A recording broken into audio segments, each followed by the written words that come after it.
All right, we are ready. All right, good evening. Welcome to the Tuesday, January 2, 2024. Happy New Year. Urbandale City Council meeting. I will call the meeting to order and ask Nicole to take roll call, please. Carberry Montgomery. Here. Boddy. Here. Kroll. Here. McBurney. Here. Rozendaal.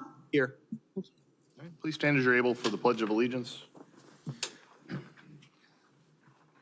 I pledge allegiance to the flag of the United States of America and to the republic for which it stands, one nation, under God, indivisible, with liberty and justice for all.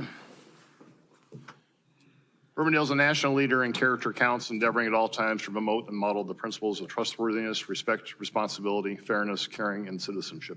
In conducting tonight's meeting, we expect that all participants will act in a respectful manner consistent with these principles. Item 2 is to approve the agenda. Ask for a motion and a second. So moved. Motion by Carberry Montgomery. Second. Second by McBurney. Discussion, please vote. The guy in the end.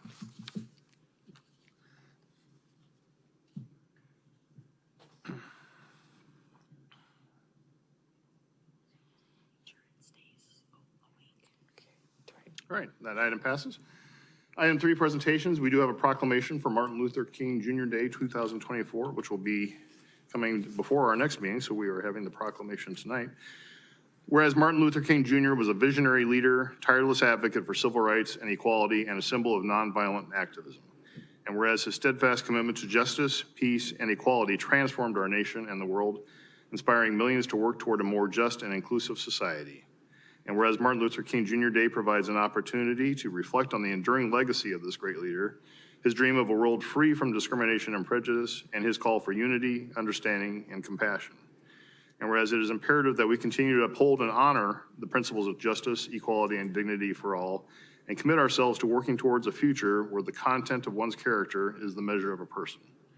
Now, therefore, I, Robert Andeweg, Mayor of the City of Urbandale, do hereby proclaim Monday, January 15, 2024, as Martin Luther King Jr. Day in Urbandale, and encourage all citizens to participate in activities and programs that commemorate this day, fostering a spirit of goodwill, unity, and community service. And we'll sign that. All right. We will move on then to Citizens Forum. This is the opportunity to address the council on something not a part of tonight's regular agenda. Is there anyone who'd like to address the council? Sir, okay. Okay, you all recognize you first, yes? If you can please come up and give your name and address for the record. Formerly of 7705 Roseland Drive. I live there. I'm now presiding in Waterloo, Iowa. Okay. What I'm here about, did you get the information? The letter? Yes. Did you get a chance to read it? Yes. Okay. I want to go to the most important part to me is where I'm saying in case 9914612, which was a rape and kidnapping of my daughter. This same type of event happened at the Des Moines Library, and it was considered a rape and kidnapping. However, when it happened to my daughter at the Urbandale High School during a Parks and Rec, it was labeled a sexual assault. When in fact, the perp went in the restroom on her, and the moment she wanted to leave that bathroom stall, it was a kidnapping. The moment he stuck his finger in her vagina and penetrated her, it was a rape. And the sickest thing he done was sent a message to me about, tell your daddy he no longer has $500,000, and if you tell your mother, we will kill her. 2 months later, my mother passed away up in Waterloo. What I got from the city of Urbandale was everything I included with the benign neglect, failure to investigate, pathological dishonesty, radioactive abuse, gaslighting, and gross neglect. I want to go to the reactive abuse. I came down and explained to these, your Johansson and the rest of them, I didn't put all their names in there, they're in the file. I don't feel like going through all that, it caused me a lot of stress. So what I did was I'm gonna give you the opportunity to look at the file, case 9914612, which it took me 6 years to get, to find out when I got it, that the investigators had not contacted one of the persons that they asked me who was a person of interest. I didn't know what he was saying. What do you mean a person of interest? Who have you mentioned this to?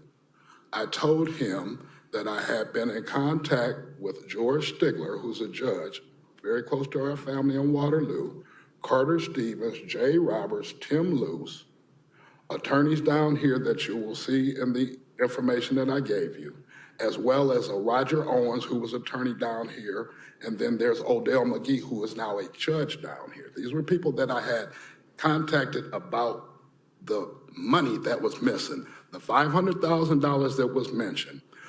The information I gave you with the check, did you see the information I gave? Mr. Roberts, may I suggest, this is, right, we've given us a lot of information right away. Okay. I think what we'll have to do is review this and talk to our staff. I agree with you. Okay, well, this page right here is showing you the existence of the life insurance policy. Okay. Okay? If you could just summarize what I want to are show you, because I looking got to for. tell you, I'm in Waterloo, I can't come back next week. This one right here is showing you that a part of the check was cash for $300. This right here, the most important part, is showing you from Blank Children's Hospital, the day that happened, we reported it with the police, and then I took her to the hospital. This is a, what do you call it, a composite drawing of the perp. I did time in the penitentiary because of fighting for this. While I was in the penitentiary, I passed this around like I'm doing now. I was told it looks perfectly like a great picture of Sergeant Tedesco. I didn't know a Tedesco. I know a Robin Tedesco that worked with my daughter's mother. I want to jump further into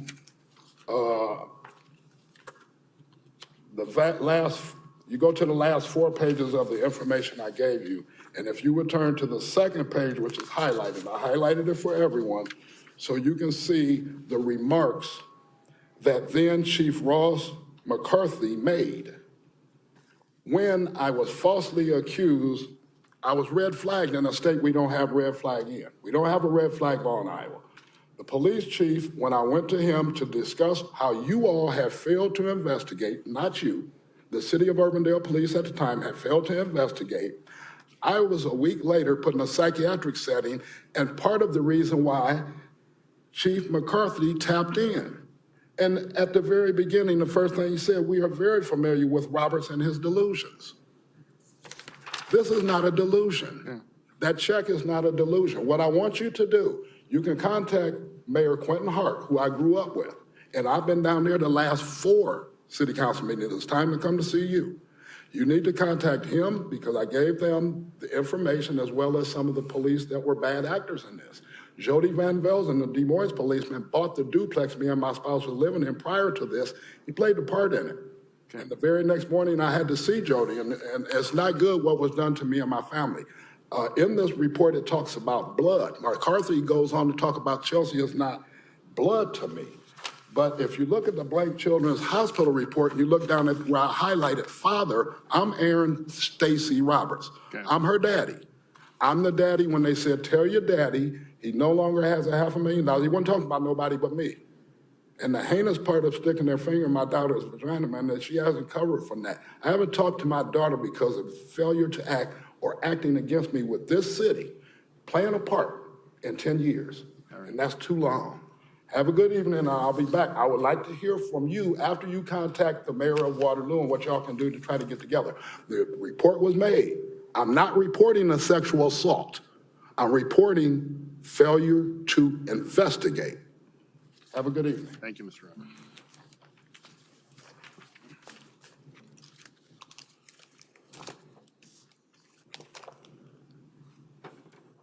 All right, we're still on citizens forum. Yes.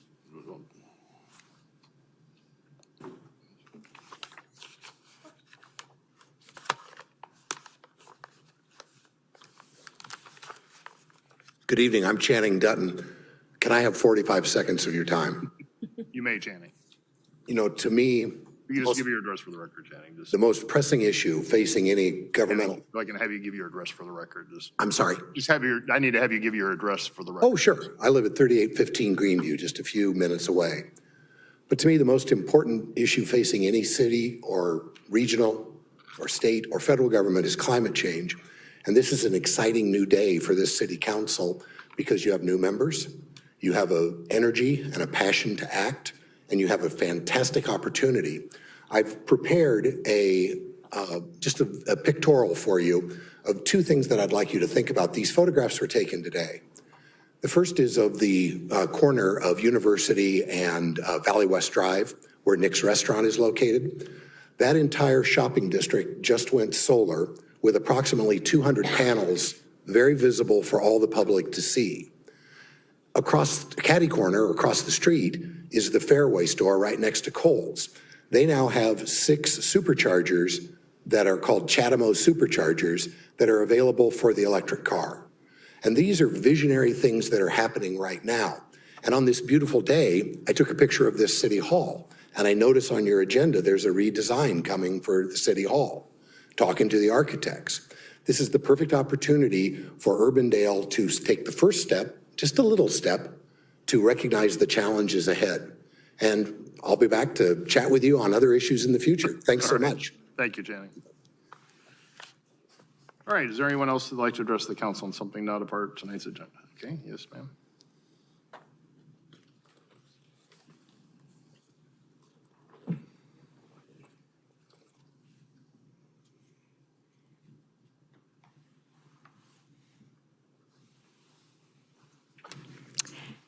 My name is Julie Shimko, 6715 Douglas.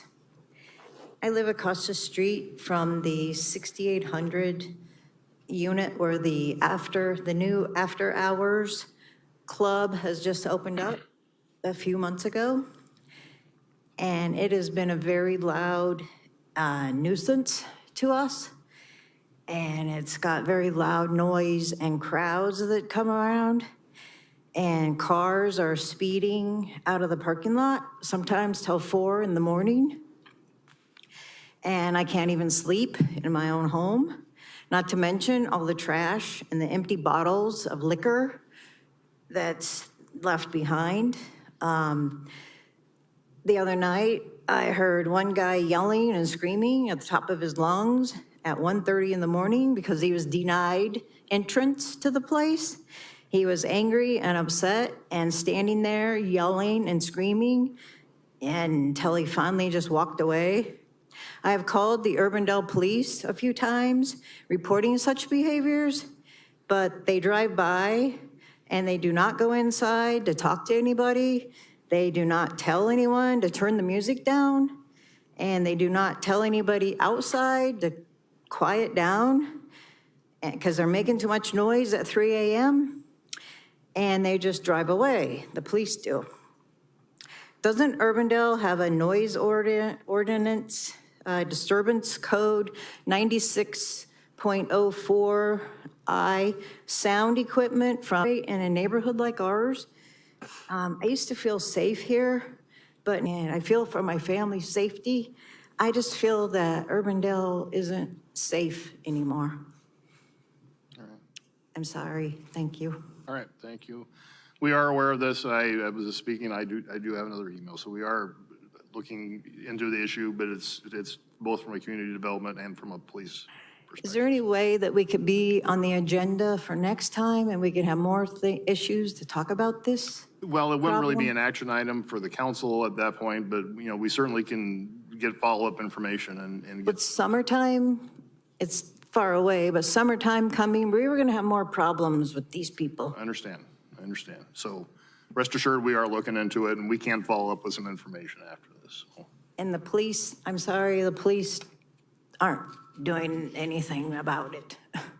I was just aware of it from another email, so yes, it's fresh on our minds, but we will look into it and make sure we can And respond. it's our family business, and it's kind of scary having a business and you don't know what's happening at 3 a.m., 4 a.m. I can't sleep, and it's just terrible. I understand. Thanks. Is there anyone else like to address the council on something that's not a part of tonight's agenda? All right, seeing none, then we will move on. Item 5, the adoption of the minutes, first from the December 12 meeting.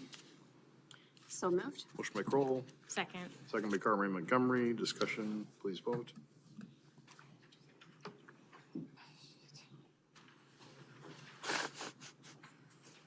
Normally, stuff goes pretty quickly and it doesn't, honestly. Passes. Then the December 16 meeting, So moved. motion by Kroll, Second. second by Carberry Montgomery. Discussion, please vote.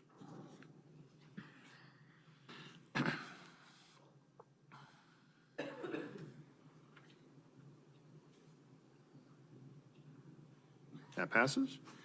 And then finally from the December 19 meeting, So moved. motion by Kroll, Second. second by Rozendaal. Discussion, please vote.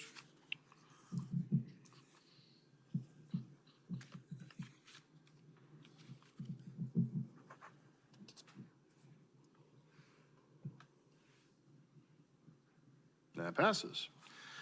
All right, moving on to the consent agenda. We have 8 items for approval.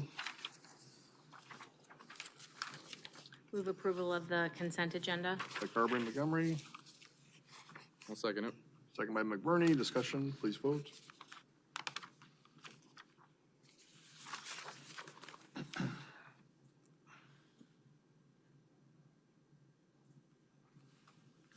That passes.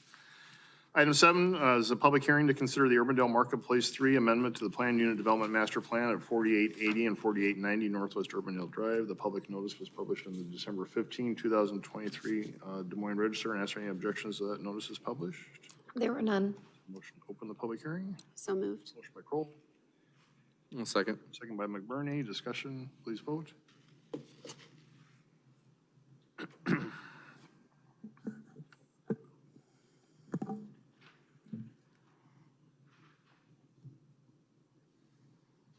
All right, that passes. And to introduce this item is our Community Development Director, Steve Franklin. Steve? Thank you, Mayor. Good evening, all, and Happy New Year to each of you, and congratulations and welcome to our 2 newbies. Good to see you tonight. So this particular item is a PUD amendment. It is directly related to a PUD amendment from back in 2016. The amendment is for 2 parcels, and this isn't an aerial photo, but gives you a pretty good idea of where it is. Meredith is down here just off the bottom of the sheet. This is the private access drive that comes in that everybody uses to kind of cut through there now. Been there for a while. This is the come and go, and this is the tire store that's there. And then this is McDonald's over here in the corner. So there's 2 vacant parcels there today, Lot 2 and Lot 3. And Lot 2, this bigger 3-acre parcel, was the subject of an amendment several years ago, 2016. It was going to be a Dino storage. Bridget, you might even been on P&Z, I think, back then. If I remember was. right. Okay. So it's been a while. That was going to be a 3-story, all indoor, climate-controlled storage type of situation. And there was even a site plan that was approved later in 2016. However, for a variety of reasons, that never materialized. So the property's been sitting there vacant.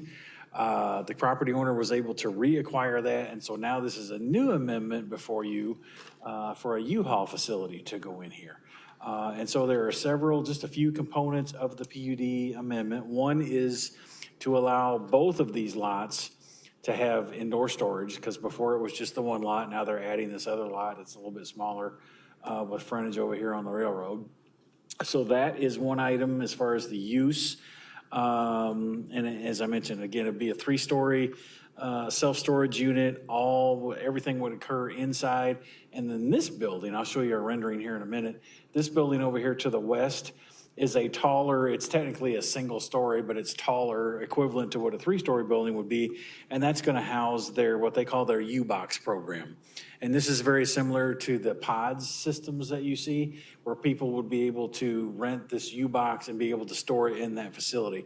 There would not be any public access to this building. It would only be U-Haul employees that would get the pods in and out of there. This building would have a small retail center as part of the building where you can buy boxes and tapes and all those good things so that you could move. And then it would have the 3 stories worth of the indoor storage, different sizes in there as well. And then also included in part of this would be a designated area. Remind you, this is not a site plan that's being approved tonight. This is the amendment for the use. Should you approve it, they will go begin the process of doing a very detailed site plan. They'll have to come back through to P&Z and zoning and show us a site plan that has all the details of the buildings, parking, all that kind of stuff, storm drainage calculations, all the stuff that we don't have with this. So you would see it again for the site plan process. This is not approve the site plan, so just want to make that clear. Also, as part of all this would be an area that would be designated on the site plan that would also house storage of their U-Haul trucks and trailers to be rented. That's a big part of their business. And so part of what you're seeing is a recommendation to have that be approved, subject to screening from all public streets and adjacent properties. So that you wouldn't see that till you get into the property. Another component of the amendment is to have a floor area ratio that has increased. It would be the same as what was increased back in 2016. The floor area ratio is just kind of a measure. It's a ratio of the total floors and square footage of the building to the size of the property. So again, that would extend what was approved in 2016 over to this additional lot. Based on how this building's working, they don't need it for what they're proposing, but they wanted to make sure that they had that base covered. And then the last part of the amendment is a signage amendment, which would allow, and let me just go to these renderings now so I can show you that. Let's see, signage. So typically, above the second floor of a building, our sign code does not allow signage. In this particular case, this is part of the amendment to allow some signage up here on the third story of the building. This is as you're looking at the two proposed buildings, a rendering of essentially what they would look like from that service drive. So they are aware that there are properties that front on Meredith that would eventually get built in front of this building. So they're wanting the opportunity to be able to see that it is a U-Haul facility with some minimal signage up here toward the top of the building. That's on the south side of this building. And then on this building over here, on the north side of that building, having the proposed signage that you see here so that you would be able to see it from the interstate and then certainly from Northwest Urbandale Drive. There is a component of this business that it is a drive-by, maybe go in there and buy some supplies type of thing, or talk to them about renting a truck and or a trailer. So they wanted to be able to have that signage again.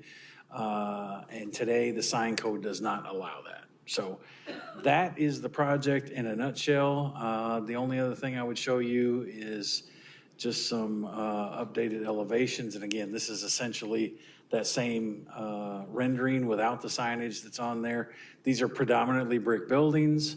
They would have some glass. Been working with them for several months on this building to, Randy's here and Randy can probably speak to that. I think if we let Randy, he'd make the whole building orange. I said, Randy, you can't do that. That's not gonna happen. So I will give them credit. They've been very flexible in trying to get the things that they need to have this be a win-win for both U-Haul and for the city. And so these are, and part of what the recommendation includes, the fact that when the site plan comes through and we see those renderings, they need to look like these renderings. It needs to be the same materials with the predominantly brick and some tilt-up concrete and just have them be the types of buildings that we would expect in Urbandale. So with all of that said, I'm going to stop at this point. Planning and Zoning Commission does recommend approval of this amendment, subject to the conditions that are noted. Again, there would be a site plan coming back through, and with that, I will try to answer any questions. And Randy Bowlby with U-Haul is also here and could answer any questions that I can't. I've got a few questions. I'm sure you do. What's happening? So, do you own the other U-Haul storage places in Des Moines, or is it, okay. So this looks nothing like the other one. I mean, they did a great job of retrofitting the Coke plant in Waukee, which I drive by regularly getting to school. But then the one on 63rd Street, if I recall correctly, is orange. So you've locked that in, that it's not going to look like. Correct. You know, and again, I literally have been talking to these guys for 4 or 5 months, I think. We've Okay. been working on this. And, you know, the first rendition is not, I mean, first of all, this wasn't a use that was anticipated back when this PUD was created a long time ago. Indoor storage is something that amendment was done for in 16, but that was, you know, basically was made to look like an office building. Right. So it was a predominantly brick building with a lot of glass and things like that. So I didn't hesitate to make them aware. It's like, look, maybe we can get to a win-win situation for you guys and for the city, but it needs to look like the type of buildings that we would anticipate in this area for you to be able to do that. Right. And I don't want to speak for Randy, but I think that they've deemed that this location is important enough to them that they're willing to work with us to be able to get there. I mean, they've got a good, solid brand, and I'm glad, I mean, I'm great with allowing the signage flexibility. Is there any opportunity when, like on Meredith, when those properties get developed, will there be like an overall like a At this point, there- monument sign yeah. that shows that Yeah. we've got these other business, I mean, this There is. certainly could be. At this point, we haven't discussed that, but we have talked to the property owner, who's Dave Herbeck out of Wisconsin. Bill Wright is here tonight on his behalf. We have had those conversations that should you want to consider some more inclusive type of directory signage or a signage package like we've done for a couple of other locations, we could certainly discuss this. But as of today, there are no plans to do. Because really, you wouldn't see much from Meredith of Correct. this particular. Correct. And if I go back to that, to the signage, I mean, that's the whole reason for wanting this on the Right. north side of that building and wanting these two little signs on the south side of this building. What's you- going to be visible behind the glass, though, Steve? I've seen a lot of these buildings where they I haven't asked that question. effectively have indirect signage inside the building. Right, yeah, we with all have due not respect, discussed I- that specifically. I'm sure during the site plan, that's something that's gonna come up, but it has not, that specific question has not yet been asked. We are aware of that and is something we intend to discuss at the time of site plan. All right, do we need to put anything in the PUD now, though, to ratchet that down? There's nothing in these renderings that shows that, and again, we conditioned this in part that what's gonna be done is in compliance with these renderings that they're showing us, and those renderings don't show that, so. And are these signs gonna be illuminated like 24/7 or? That, I do not know. Randy, they're gonna be illuminated at night? We've kind of done different. Yet to be different determined. locations. We've done some like 5 a.m. to 10 p.m. and then shut off. You might as well come up, because there's gonna be more questions, so come on up here. I love talking about you all. That's, I figured you did. Go ahead and give your address for the record. My name's Randy Bowlby. I'm the marketing company president for you all for 18 years now. Our current location is 6310 Douglas Avenue. But yeah, our windows, you can see on our 63rd Street that we just built. We got one going in Ankeny too. We like to display what's inside. We're a storage company. That's what we are. So we like to show it. But on the lighting, we can work with everybody. Do I want to blind the neighbors? No, I do not. Do I want to screen what we have? Absolutely. You know, swinging truck on top to, I might not be bad. just Know kidding. how far outside of the sign code we're actually going to? Yeah, we want more of a loud whisper, not a scream. So, Well, that's why we kind of asked to go third level, because the goal is to develop this whole area. So once you do, we become non-existent, because when we first started this a few months ago, we wanted Meredith. We wanted where you all were, we want to be there. Well, wasn't going to work, didn't want to have us up front, so we kind of went to the back, and that's why we want to go up high and kind of show that we are here. Even if there's a single level or two-story that gets put in front of us, you lose us. So we wanted to ask for that signage up top there, or on the other side of Urbandale, to where they come in, where the come and go is, where that's where a lot of the traffic flow is. If you're actually looking at the property, that's where it's going to come in, and that's where we kind of want to scream more there, say, hey, we're here, come on in. But we'll Will you work have sign, together. like, in this picture right now, if you look above Come and Go, I don't see any signage. Nope, right above come and go, no, it's going to be more for our U-Box building over there, so it's Okay. prominent, so it's just, you can see us. And there'll be just one access into, you go right to U-Box and left You'll to, have that, the little road around the other side, so we'll have two access to our property, be off of that side street there. Again, this is preliminary, but this is off of the internal driveway system that's been there for some time. There would be an entrance in this location, and then there would be another entrance right back in here, which is kind of between the McDonald's and the Come and Go, where you come through that drive. To answer your question directly, Larry, the only thing outside of the sign code today would be, sorry, I went to the wrong drawing. The only thing outside that they could have this today, as long as it wasn't above the second floor, Yeah. And the same thing with these two signs. So the only thing, and they could be illuminated today. So the only thing outside of the sign code would be these being up on the third floor instead of the second. Is this, the Jordan, I mean, you have a store in Jordan Creek, don't you? I think I recall seeing one, and Yep, Jordan Creek, Area that- we bought a current location there and we signage there is, I think, tasteful there. Would be consistent with that. I guess I'm worried, I'm concerned about the windows when I see those. I've seen other, with all due respect to other small operations that tend to scream that, and I don't want, I understand you want to promote your business, and that's all good, but I think signage should be consistent with what others are doing as well, and I don't want to. And usually on the inside of those windows, it's our storage doors.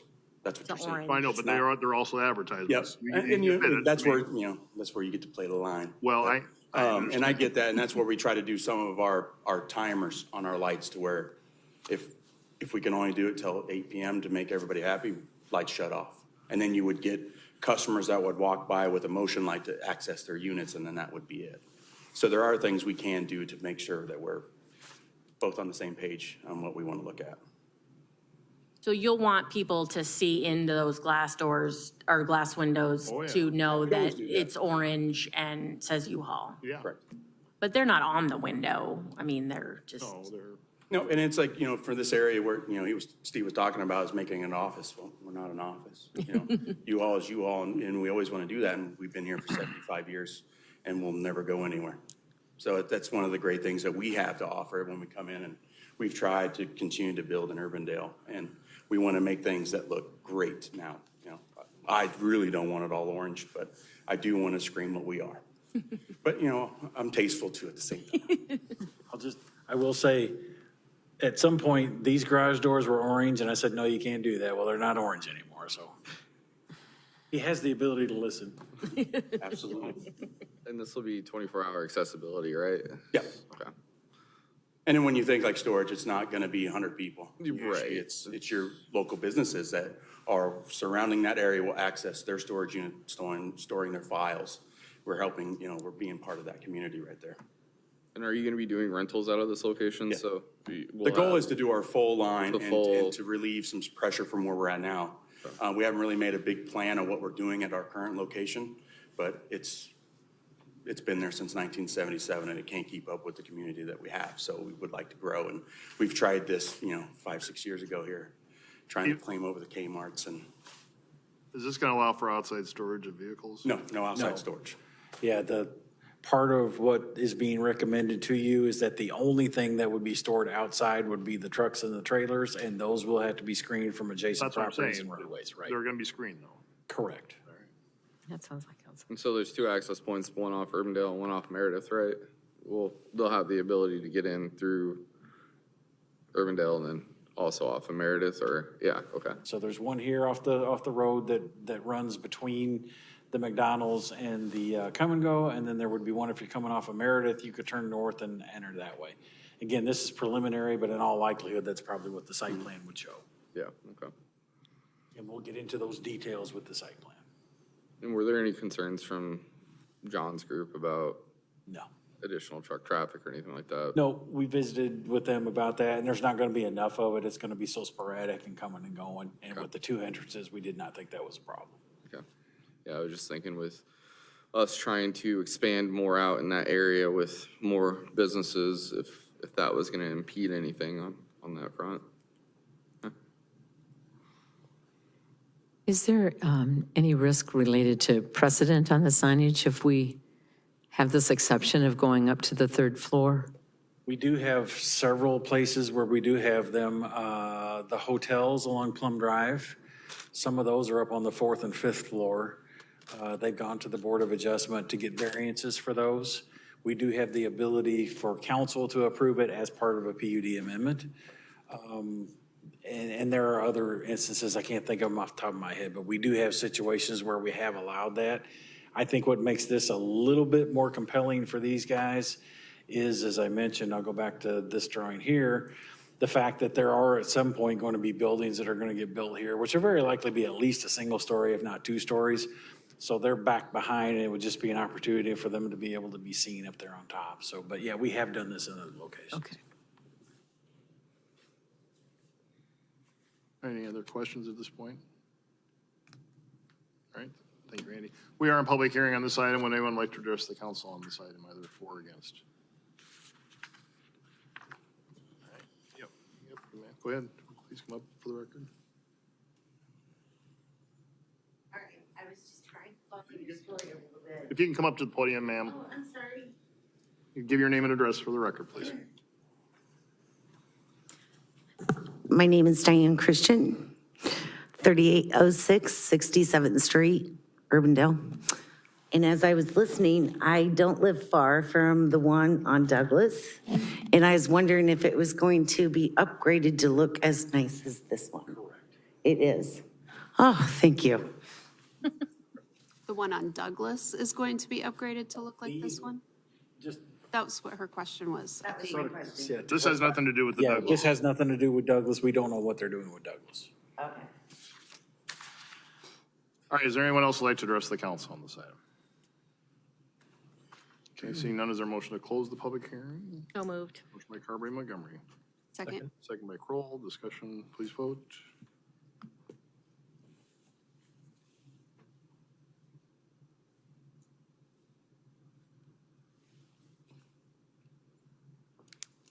All right, that passes. We have one item for consideration. Motion to approve council letter 7637. Motion by Kroll, Second. second by Carberry Montgomery. Discussion, please vote.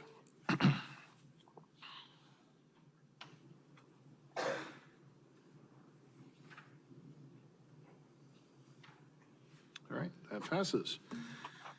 Moving on then, item 8 is to establish a public hearing for the 2024-29 Capital Improvements Program. This would establish January 16, 2024 as the public hearing date. As for motion, Motion to approve council letter 7640. motion by Kroll, Second. second by Carberry Montgomery. Discussion, please vote.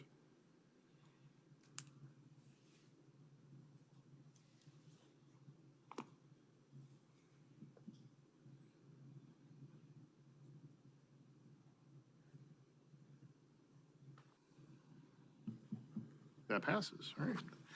Moving on to item 9, regular agenda items. First is item 9.1 is that's to consider the collective bargaining agreement for the construction employees, Launa Local 177, and to introduce this is our Human Resources Director, Erin Freeman. Erin, did you have anything to add, or did you just? I don't have anything to add, but I'm happy to answer any questions that you might have about it. If not, is there a motion? Motion approved, Council Letter 7639. Motion by, excuse me, motion by McBurney, Second. second by Carberry Montgomery. Discussion, please vote.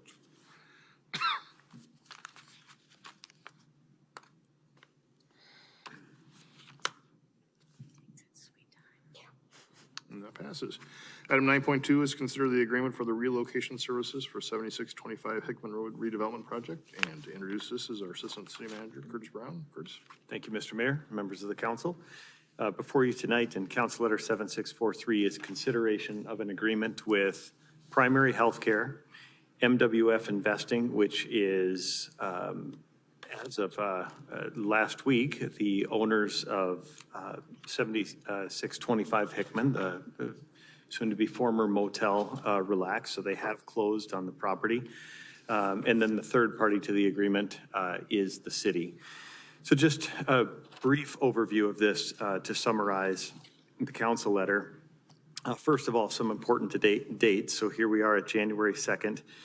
The development agreement that we signed with MWF Investing indicates that the developers, or now owners, will wind down the motel operation by May 15th, and then construction of the multifamily project needs to begin by June 1st. And so that means between now and May 15th, we want to work with the approximately 49 occupants of the current motel to move them to a new, safe, adequate place to live. And so to do that, we've enlisted the help of Primary Healthcare. And Primary Healthcare is a group that does exactly that. Primary Healthcare primarily, but also works in housing and homelessness intake and prevention as well. And so They are well-equipped to assist the city and the motel owner in assisting these individuals. And the agreement then has a couple steps. And the first step, which could happen as early as this weekend, would be to conduct an initial assessment of who is at the motel now. So understand the basic demographics of the people that are at the motel. Then, by the end of February, we need to know from the people who are at the hotel, are you on your way to somewhere else? So are you in fact a motel occupant and back to Kansas City or wherever? Or do you just want basic financial assistance, or do you want case management? And I understand, talking with the folks at Primary Healthcare, most people do want case management. And so between basically now and June 1st, primary healthcare staff would work with the occupants of the motel on case management. So moving them to the next adequate place to live. And there is a per hour rate for that case management based on the 3 tiers of complexity of the different cases. And so the city would be supporting the case management as well as the actual costs in helping people find that next place to live. So whether it's transportation or security deposits or first and last month's rent, whatever the case might be, working to get those folks to their next place. And we estimate, when all is said and done, that this could be approximately $211,000. It would come from the same funds that the council designated through the ARPA funds for affordable housing, redevelopment, blight remediation. So it would come from that same pool of funds. We also appreciate in working with Supervisor Brownell, who's more than welcome to come up to the podium if you'd like to offer anything. But Polk County will plan to, and this is pending final approval, but plan to assist the city with 50% of the cost of helping to relocate these folks to their next spot. And of course, we won't actually know that amount until the end of the project in early June anyway.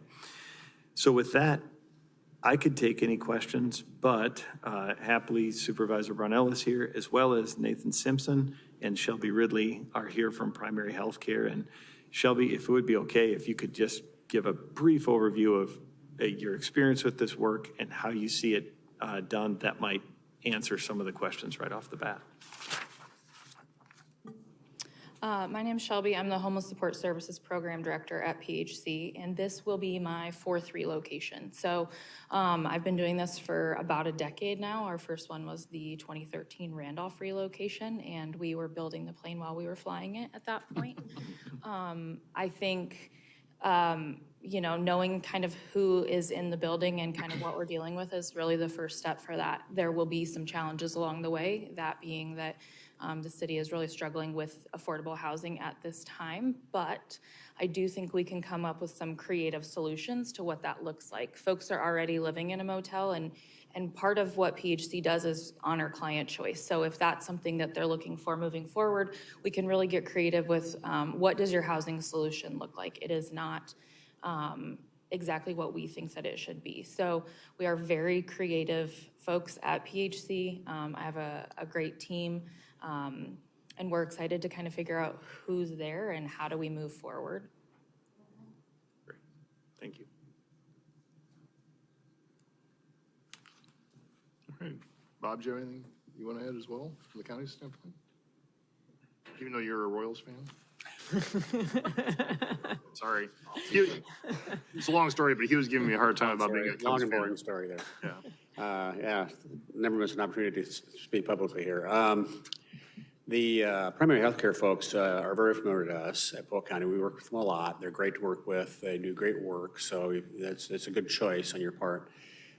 to have them work the case management. They'll do a fantastic job. We like the project a lot for a variety of reasons, because this will be, part of the building will be affordable housing, but really all of it will be, because the rents on the studio apartments will be pretty affordable compared to what we see across the metro, and so that'll be good. And then we've got another, 15 rooms, Curtis, or so, that'll be affordable, which will be 30% of your income kind of situation. That's a little different situation there, but so that'll be great. And hats off to you guys for getting this done. It'll be good to move this hotel out and affordable housing in. And my name again is Robert Brownell, Polk County Supervisor. Didn't give it to start with.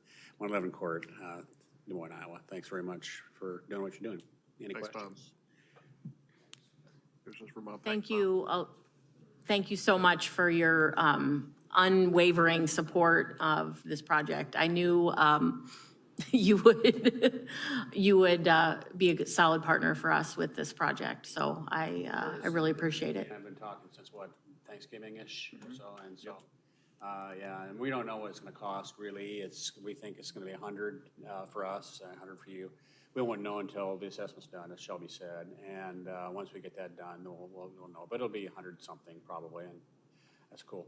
Well, I really appreciate the partnership, the solid partnership we have with Polk County. So thank you. Partnership we have with you guys. Thanks, Bob. So Curtis, I did have a question on the cost portion of it, because it states that PHC will make good faith, reasonable efforts to utilize community resources to fund the relocation costs for clients. In the event that they're not able to secure it, the city will be, that's all fine and dandy. I just want, as far as the estimate, is the 211, assuming that they don't receive any assistance? I'm so glad Shelby's here. We relied on PHC to provide the estimate. Okay. So maybe you can provide a little more information on that. Yeah, so we talked about what that estimate looked like. It is assuming that there's no available resources. One of the things we talked about is the resources are slim in Polk County for those assistance. And so in some cases, we don't want somebody to utilize that if they may need it in the future. And so we want to, we'll try our very best. We think we are good at knowing kind of what the resources are, but in most cases, folks won't have exactly what they need for those resources. So that doesn't include any assistance from the community. Okay, perfect, thank you. I just wanted to make sure that we weren't given a number and then it inflates later. Right. Yeah. Tried to be conservative on that. Thanks, Curtis. All right. Motion to approve Council Letter 7643. Motion by Kroll, Second. second by Carberry Montgomery. Discussion, please vote.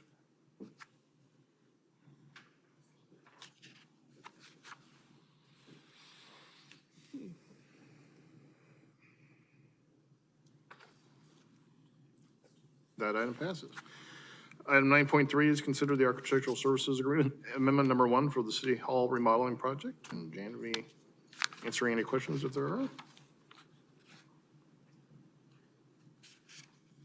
Is there a motion? Motion to approve Council Letter 7641. Motion by McBurney, Second? second by Kroll. Discussion, please vote.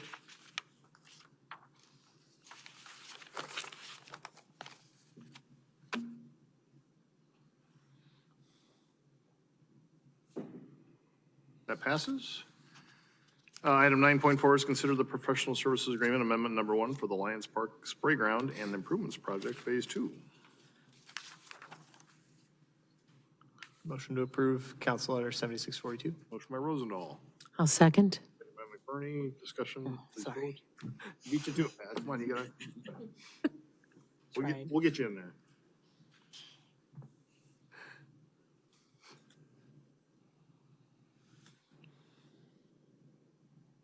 That passes. This one's yours, Pat, okay? Okay. 9.5 is consider the Walker Johnston Park Creek Access Project Public Art Commissioning and our public, or excuse me, and here's Jan, our Parks Rec Director, to make a presentation. So Jan Urke. Mr. Mayor, members of the council, welcome. Ms. Boddy and Ms. Rozendaal. Excited to have you part of the council. Before you tonight, it's been a project we've been working on probably about a year now to provide public art as part of the Walker Johnston Creek Access Water Trails project. This project, we received a $40,000 grant from Bravo and Icon. City matched that, so it's an $80,000 commission, so our largest commission to date for public art in Urbandale. We're very excited about that. Went through the process with the Public Art Committee, and Blake was representative on the Public Art Committee, so he can answer questions I can't. We had 31 artists from around the country, and I put the world, because one of our 3 finalists was from Spain. So lots of interest for it. The Public Art Committee narrowed it down to 3, and those 3 artists were James Peterson, he's from California, Mr. Solano's from Spain, and then Molly Spain from Des Moines. As part of this process that we've done before for public art and this type of investment, we want to get community input. So we did have an interview committee with representatives from the business community, 4 of the 6 community high schools. We had high school students and a number of different other boards and commissions that had representatives for a interview panel. Obviously, that was Zoom and not in person. We didn't make somebody fly in from Spain for that. So we also did online surveys. We had a good result from that. 228 people took the online survey and shared their comments. And then we also interviewed 4th graders from Valerius. And we chose 4th graders because our intention is this will be done next year, and then in 5th grade, they'll be able to enjoy it. So as you can see by the percentages here, the majority of people like the artwork from James Peterson. So recommendation from the Public Art Committee, and it was approved by the Parks and Rec Commission, is to enter into a contract and commission with James Peterson for the artwork, and it'll be called Journey. And this is for the design, fabrication, delivery, and installation of the artwork. These are the 3 renderings that he provided, and 3 to 4 of these large mushrooms or fungi will be part of the project. The Public Art Committee will be meeting with the artist and making recommendations for the final of these. I know that during the interview process and public input, we want to make sure that they are, whichever one is approved, will be native to Urbandale or to Iowa, and that already was taken into consideration for these designs. So one of the things that the committee and the interview panel was intrigued by and interested in, the artist did mention that there is interest of working with local fabricators and contractors. One, it saves them from shipping costs, as well as then it provides funding for our local businesses as well. So we're going to be working with them to make those connections. So I've been in touch with the artist a number of times, and he has commissions all over the country. So he isn't new to this business. So whichever one is approved or decided on, it's between 8 and 10 feet tall. Some of the input that we did mention to the artists is some of the community said it would be neat to have one of them was smaller for youth to be able to interact with. So that's something we're considering as well. So what's approved tonight is the conceptual. We'll be working then with the artists for final design, renderings, and then they'll be paid a portion of this as the process goes on of the overall commission. So anticipation that it would be done the fall of 2024. We first need to get the creek access project going. We're waiting on a final permit from the DNR, and hopefully in the spring we'll be able to start that project. Those 2 will be running parallel then for the artwork to be installed at Walker Johnston. So happy to answer questions you might have. Jan, each of these will require their own pedestal, correct? Correct. And we will install that as Yes, part of the city. the footings are outside this commission.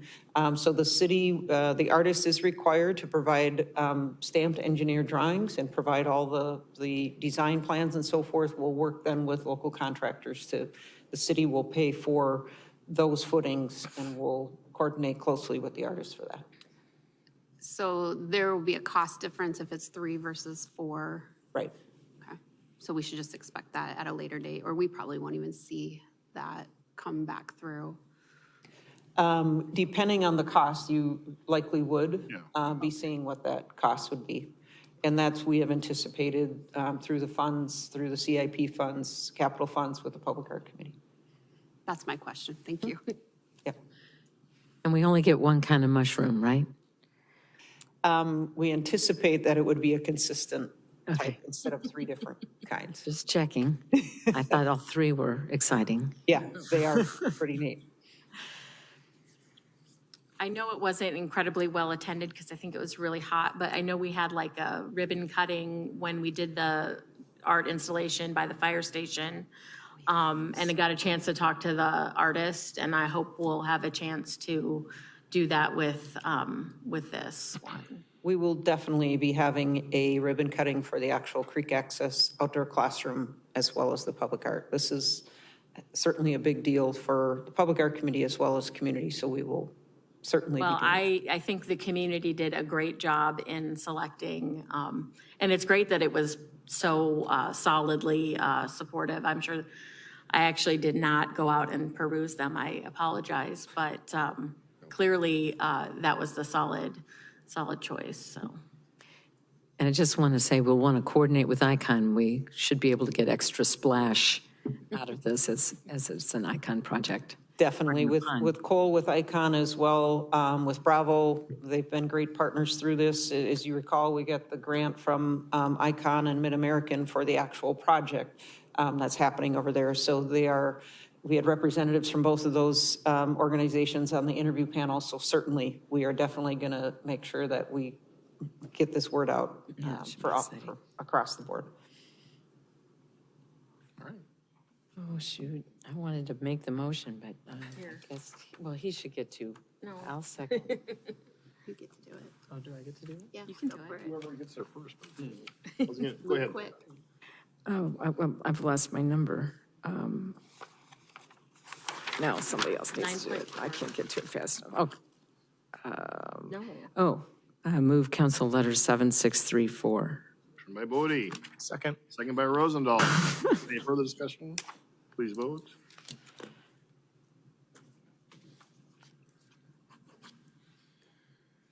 Take the next one. And that passes, all right. Item 9.6 is consider the 2024-25 Art Park Exhibition selections. Jan? It's our annual Art Park exhibition that we come before you with. This year, we had, pull out of my notes here of how many total that we had for, we had 23 applications for the exhibition. And the 4 that were the Public Art Committee voted on. It's always my favorite meeting of the year, by the way, in the Public Art Committee. It's a great group and everybody, they can agree to disagree, but they do come down to the final 4, so it's been great. The first one is Self-Reflection by Albert Rea. Tim Adams, Flambeau. Third one is Cube Farmer by Craig Snyder. And then Butterfly Figure by Skip Willits. We have had all 4 of these artists display artwork before, so they've been great to work with. We also, if you've noticed out there or have the app on your phone, AutoCast is an app that you can download on your phone. We have the QR code that's on the artwork now. You can download it, and we will have an audio recording from the artist explaining the artwork. There's a picture of it, location, so Urbandale is one of many communities throughout the country for AutoCast, but that is an app, free app that you can download. OTTO cast, right? OTOCAST. OTO, correct. Thank you. So, and I believe there is also a web-based opportunity for AutoCast as well, and when I get that, I will be sure to forward it to you. So you can check out what the, it's a neat way to have the artist's actual speaking and sharing about their sculptures. Will we be purchasing any of the current items on display? No, the Public Art Committee, each year they consider that, and this year decided that they're going to hold off and not purchase any. We all love the bronze one, but it's $87,000, so decided maybe that's not in our price range. So this year, there was a recommendation not to invest in that and to use the funds for future projects. And we don't know how much the footings are going to cost yet for, that's the same pot of money for purchasing sculptures as for the footings for the Walker Johnston Creek access, so. All right, with that, Blake, you want to make a motion on this? Yeah, you bet. I move Council Letter 7633. Motion by Rozendaal, Second. by Boddy. Discussion, please vote. And if I could just mention a kudos and thanks to Pat Boddy for her help with the grant application through this whole process for the creek access. She's been a great resource and obviously huge advocate for water trails and so forth. So thank you for your help in securing funds for the city.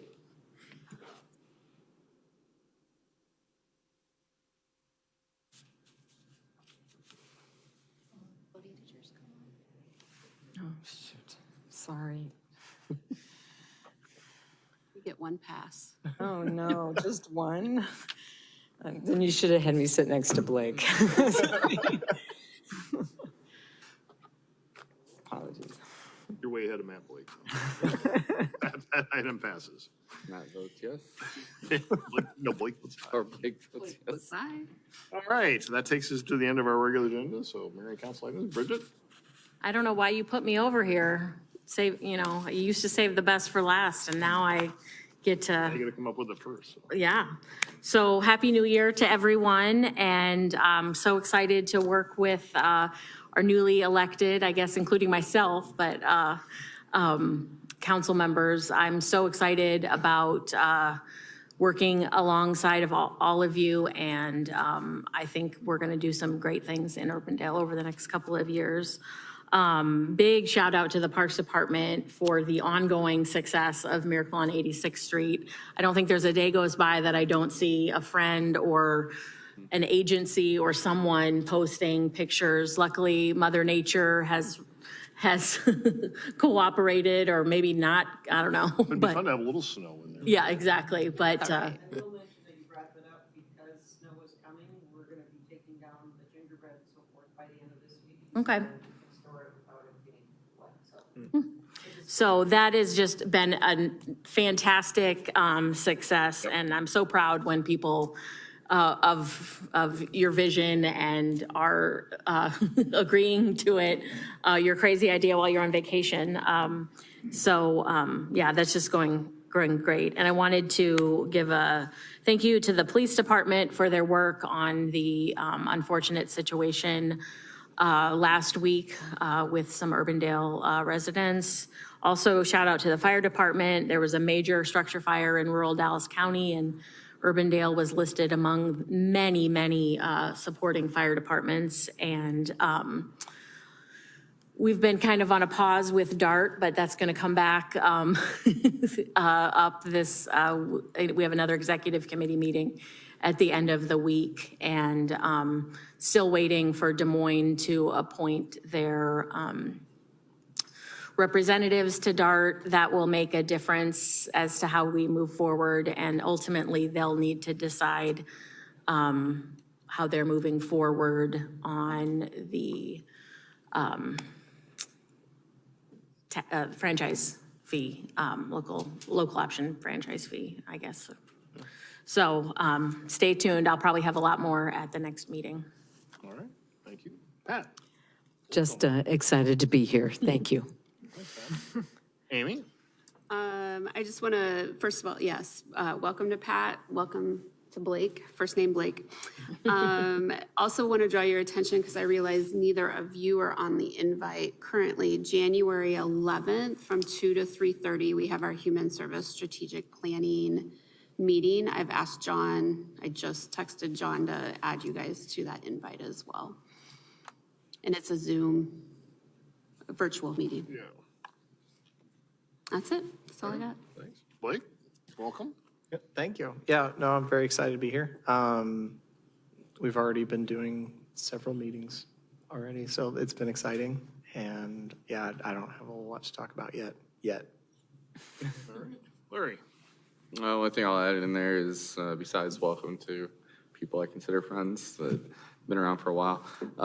Thank you, Curtis, for working with Polk County on the relocation services. That was a big question I know kept coming up, so to have something in place to ensure that those folks are being properly relocated is a huge, huge 2 thumbs up from us, so thank you.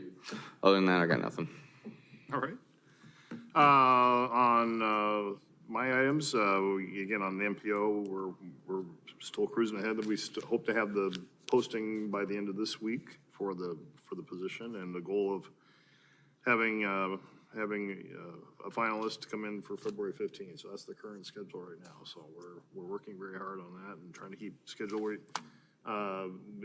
Been working with Diana Deibler and Cassandra Halls on as consultants on that. So I will keep you up to date on that. I am speaking Friday at Karen Acres Elementary and they're going to elect their own mayor of Karen Acres. So I get to be a part of that on Friday. So I'm looking forward to that. Those are always fun Some events to competition go for to you, as well. man. Yeah, so looking forward to that as well. So I think that's all I have on my end right now. So with that, we are adjourned. Thank you, everyone.